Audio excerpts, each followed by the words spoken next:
Hi Polly413, this is MJ, and this is my second vlog.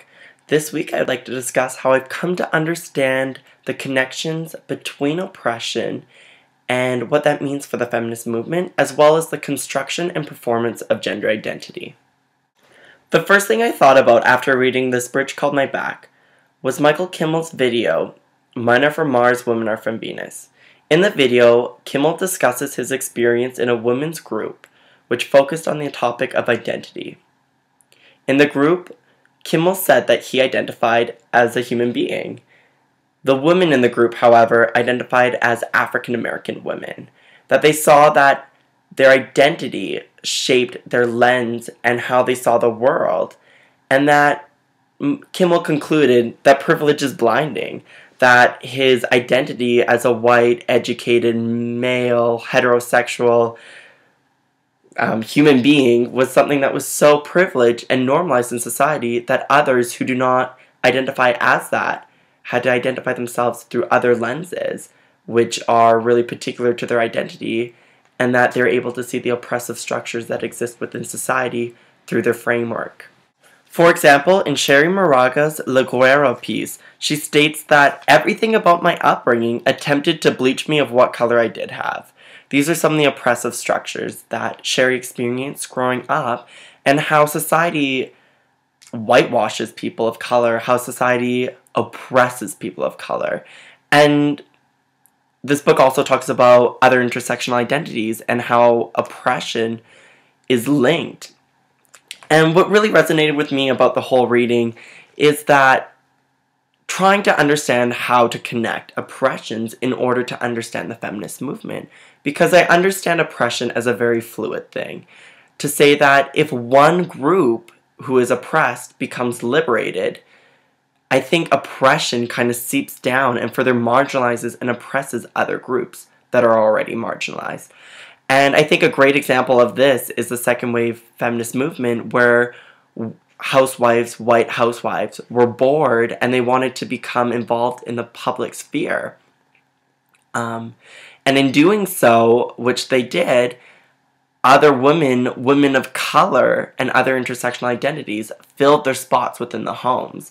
And I think a negative feedback of that movement was it didn't recognize the public and private divide and how diverse the feminist movement needs to be in order to encompass all women.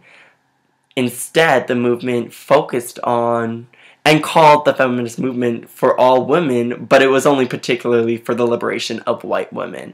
And that's problematic, and I think this book really tackles and grapples with the tough ideas that the dirty work of feminist movement neglected at the time. Again, in Cherríe Moraga's piece La Guerra, she discusses on the middle of page 29, the danger lies in ranking the oppressions.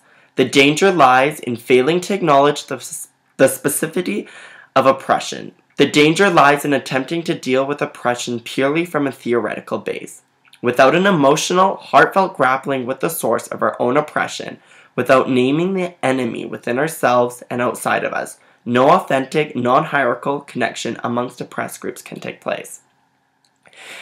And what this quote really did for me, it really kind of made me anxious because I didn't necessarily know how to understand the different experiences of oppression or that different groups experience and try to connect them. And not to say that it was an oppression Olympics, I didn't want to compete, put them against one another. I just want to understand how these two oppressed groups, whether it be like politics of like sexual identity or racialized identity, I wanted to understand how oppression experiences them in a comparable way. And what I found out through this reading and through Bell Hook's reading is that maybe we don't need to understand the oppressions between. We don't need to make links between oppressions. That perhaps what we need to do is understand the system as a whole and how it affects us all as together. And to not necessarily compare oppressions, but understand these oppressed groups as the same. But I think that I also find that problematic, though, because I think different oppressed groups are experienced through patriarchy, through capitalist patriarchy, very differently. And so I don't know necessarily if it's a good way to find liberation because different groups experience oppression in different ways.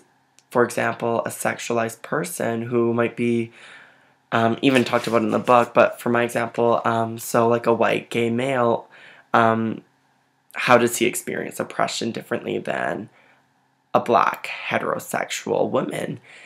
And I don't know the answers to these questions, but what is discussed further in the book, in particularly the conversation between Barbara Smith and Beverly Smith in the Across the Kitchen Table, a sister-to-sister dialogue, they discuss that what we have to do is define the nature of the whole of all systems impinging on us, and they're not saying that we need to disconnect these forms of oppression, but what we need to do is understand them as together and really focus our attention on the systems that don't apply a feminist intersectional lens in order to understand how oppression works and how it filters through and further marginalizes these particular niche groups of population. Bell Hooks from Margin to Center suggests that anyone can be a feminist, and I think that's really important because it doesn't necessarily say that you need to be oppressed in order to advocate for the demolishing of certain forms of oppression like homophobia, racism, sexism. And I think it really advocates and suggests that the liberation of women, of all women, is really important and beneficial for all members of society, even privileged males. I also think by doing that, it recognizes that all men aren't privileged under the idea of patriarchy, that all men are oppressors, that men still experience oppression, and not to say that it's simple oppression like your men aren't allowed to show emotion, but it demonstrates that different identities of male, of different forms of masculinity, are oppressed. For instance, racialized men, homosexual men, all experience oppression under the forms of patriarchy because they don't fit into the very narrow scope of what it's considered to be a man, the idealized hegemonic male identity. With that being said, for my last part of my vlog, I would like to discuss the performance and construction of gender identity, particularly the cases we discussed in class about sitting on a bus and how people perform their identity in public spaces, and how it's so subconscious and so internalized. And I definitely agree with that. We construct our identity, whether it be our racialized identity, our sexual identity, like our sexuality. Everything we do is constructed, and through these actions and through the language we use and how we view ourselves, and very much through consumption of material items and through logos, and definitely has a really significant part in how we understand other people and how we understand ourselves.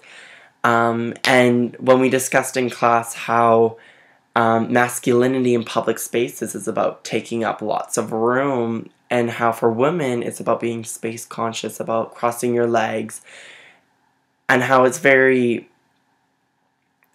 embedded into other aspects. Like you might want to cross your legs because you're wearing a skirt, but it's like about having swagger and achieving this like masculine form by taking up lots of space. And I've really been grappling with that because I thought in class we were almost being a little essentialist, and that perhaps when we say that like masculinity is about taking up space, and I definitely agree with that statement, and we see it all the time. I just recently caught a flight to Calgary, and I saw it on the plane with like almost everyone, and I kind of just shook my head. I was like, oh, like what is this? But I also think we need to pay attention to the structures of society which make perhaps like these criticisms of achieving masculinity in a large or in a small space. Because whenever I sit on a bus, I think I'm incredibly space conscious. But because I take up over the room for the shoulder wide, would I be claiming my masculinity because I'm taking up a lot of space, but I don't necessarily mean to. I just think it's really important that we recognize the structures that are involved in the whole construction of identity. Because, yes, I think people are taught to sit a particular way according to their gender, and we really see it's internalized and it's like feminized or it's masculinized. But we need to look at the structure of the spaces, which also entail why we do these particular things. Thank you for listening to my vlog. I hope you enjoy your reading break.